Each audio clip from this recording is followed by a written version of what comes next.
12 में आप सभी का स्वागत है। आज हम आंतर फसल के बारे में बात करने वाले हैं।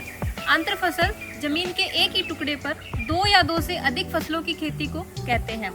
आंतर फसल में मुख्य फसल के साथ मुख्य फसल की पंक्तियों के बीच दूसरी फसल की खेती की जाती है, जिसमें मुख्य फसल के पौधों की संख्या ज़्यादा रहती है और आंतर फसल के पौधों की संख्या कम रहती है, ताकि मुख्य फसल की उपज को कम किए बिना आंतर फसल की उपज को लिया जा सके। आंतर फसल का चुनाव करने के लिए कुछ मापदंडों को ध्यान में रखा जाता है, जैसे कि फसल का प्रकार, फसल की वृद्धि दर, फसल की अवधि तथा फसल की जड़ों की गहराई इत्यादि। जैसे कि आंतर फसल का चुनाव करने के लिए मुख्य फसल यदि धान्य फसल है तो उनके साथ दलहनी फसलों का चुनाव करें। मुख्य फसल यदि लंबी गहराई की जड़ों वाली है तो तितली जड़ों वाली फसल का चुनाव करें।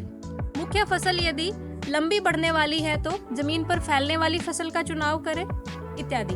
आंतर फसल के कई फायदे हैं, जैसे कि भूमि, प्रकाश, पानी इत्यादि का व्यवस्थित रूप से उपयोग होता है। साथ ही यह भूमि के कटाव को रोकने में, खरपतवारों को नियंत्रण करने में तथा फसल का कीटों से भी बचाव करता है। इसके अलावा जमीन के एक ही टुकड़े पर अधिक फसलें ली जा सकती है, जिससे किसान को अतिरिक्त आय भी प्राप्त होती है, जो कि उसके रोजमर्रा के खर्चों में उसको सहायता करती है।